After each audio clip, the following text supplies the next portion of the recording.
As I laid back in the bed, I closed my eyes to prepare for a good night's rest. But it would seem that my subconscious mind had other ideas. I immediately awoke to the sound of metal scraping across a rough surface, and as I once again opened my eyes to unfamiliar surroundings, I began to realize that I was dreaming another man's memories from so long ago. But this time I was feeling incredible happiness and contentment.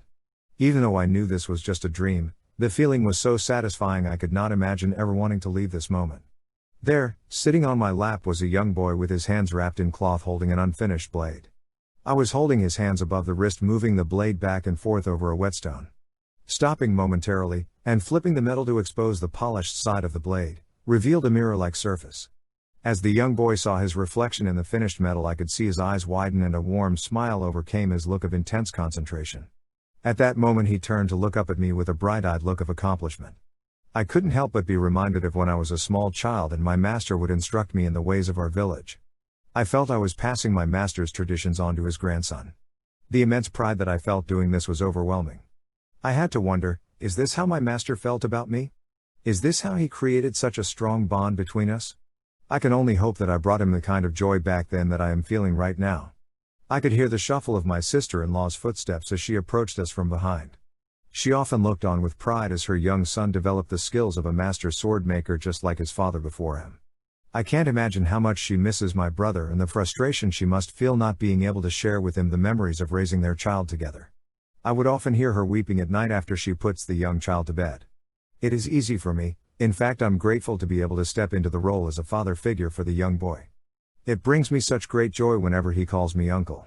But as for my poor sister-in-law, there is no comforting her. I could now hear the approach of someone ascending the steps to the entrance of our home. Even though I couldn't see him, I recognized his presence as he was preparing to knock on the door. "Please enter," I called out to him before his knuckles came into contact with the wood frame of the door. The armory captain entered the room shaking his head in confusion. "How is it that you always know it's me outside your door without ever looking?" he asked. I could only respond by chuckling to myself, knowing I couldn't explain the things he could never understand. I motioned for my friend to join us at the table and asked if he would like some refreshment. He looked over at my sister-in-law and waved his hand to indicate he didn't require anything to drink. He then took a seat at the table sitting across from me and my young nephew. I could see by the look on his face he had something difficult to tell me. Sliding my nephew off my lap, I rubbed my fingers across the top of his head and said, "We will take a little break now.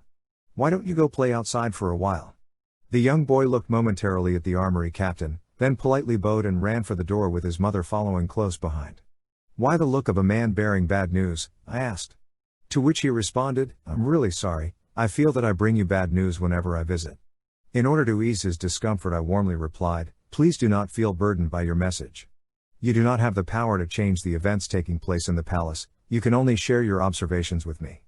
The armory captain continued with his report. "As you know, the corrupt faction within His Majesty's court are continuing to press him to have you arrested and confined. They are now using the scholars to stir up the people and keep bringing many petitions calling for your arrest. His Majesty is feeling a great deal of pressure because he knows this is not about you but your ability to prevent them from imposing their will on his subjects. He is looking diligently for a compromise to appease the people without imposing unjust treatment on you. Although His Majesty greatly appreciated your sincere gesture to present your armor as a gift to the people, the men in opposition to him swear that this is not enough." I could feel his anxiety building as he spoke those words. "I really appreciate your concerns," I replied, "but your worrying about my fate will not change it. I've come to expect that I chose a fate with consequences that I have no control over. Even if His Majesty asked me to offer up my life, I would do so without hesitation or regret." The captain lowered his head in acknowledgement of what I said, and in a low undertone he stated, "I truly hope it never comes to that. It would be a great injustice. Cheer up, my friend. I've lived a good life. I have friends and family, and I even have you, my very own personal bodyguard, looking out for me. What more can a simple man like me ask for?" With that being said, I escorted him to the door to see him out. As the door cracked open, there was an intense white light turning all things within my sight to mere shadows, and then suddenly only the light remained. As the light began to recede once again, I found myself laying in my hospital bed with Dr. Jin focusing a small but bright flashlight into my eyes. I was back to my primary reality once again, but each feels so real it is getting harder to tell which is the dream and which is the real world.